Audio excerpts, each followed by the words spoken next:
Recently social মিডিয়াতে viral হয়েছে তালাপাতি বিজয় নাকি ইসলাম ধর্ম গ্রহণ করেছেন এবং ইফতার করছেন মুসল্লিদের সাথে।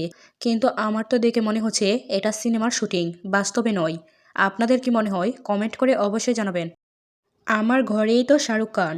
রিসেন্টলি একটি ইন্টারভিউতে অপু বিশ্বাস বলেন, শাকিব খানের বিষয়টা এখন এমন হয়ে গেছে, আগে বলতাম আমি শাহরুখ খানের ভীষণ ফ্যান, এখন তো আমার ঘরেই শাহরুখ খান আছে, আমি এখন তারও ফ্যান। আমার কাছে সাকিবই শাহরুখ খান। পরীমণি একমাত্র নায়িকা যার প্রত্যেকটা নায়িকার সাথে সমস্যা। বুবলি, অপু বিশ্বাস, বিদ্যা সিনহা মিম, তানজিন তিশা, সুনেরা বিনতে কামাল, প্রায় সবার সাথেই কোনো না কোনো কারণে দ্বন্দ্ব লেগেই থাকে পরীমণির। কিন্তু কেন? তাদের সাথে এত দ্বন্দ্ব কিসের? এমনটাই প্রশ্ন করছেন পরীমণির ভক্তরা। বারিশ হক একবার অপু বিশ্বাসের প্রশংসা করেন, একবার বুবলির প্রশংসা করেন। দুজনের সাথেই বারিশ হক কাজ করেছেন, তাই দুজনেরই প্রশংসা করেন। কিন্তু বুবলির ভক্তরা বলছেন বুবলির একটু বারিশ হকের থেকে সাবধানে থাকা উচিত। একটা সময় ব্র্যান্ড প্রমোশনে অপু বিশ্বাসের রাজত্ব চললেও বর্তমান সময়ে বুবলির রাজত্ব চলছে। বুবলি এখন অপু বিশ্বাসের থেকেও বেশি পরিমাণের শোরুম উদ্বোধন করছেন, আর অন্যদিকে অপু বিশ্বাসকে খুব একটা দেখাই যাচ্ছে না। তাহলে কি ব্র্যান্ড প্রমোশনেও অপু বিশ্বাসকে হারিয়ে বুবলি এগিয়ে গিয়েছেন?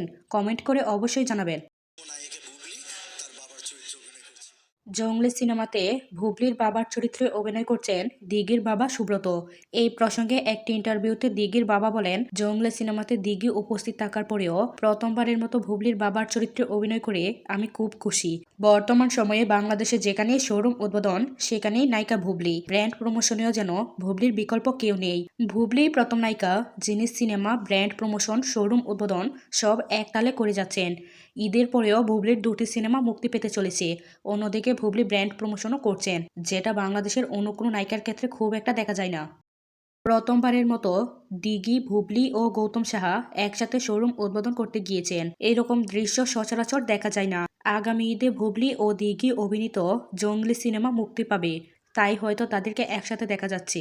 শিল্পী শেখ সাদীকে অনেকেই প্রিন্স মামুনের সাথে তুলনা করছেন, কারণ প্রিন্স মামুন তার থেকে অনেক বছরের বড় একজনের সাথে প্রেম করছেন।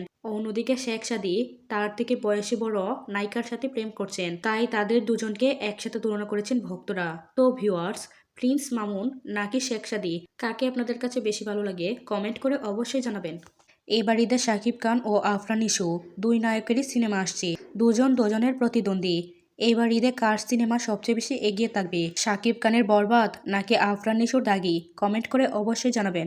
অভিনেত্রী বুবলি এমন একজন মানুষ যিনি সবাইকে আপন করে নিতে পারেন। কেউ যদি তার নামে মন্দ কথাও বলেন তাহলেও তিনি আপন করে নিতে পারেন। আসলে বুবলির মন মানসিকতা অনেক ভালো, এই কারণেই সবার সাথে এমন সখ্যতা।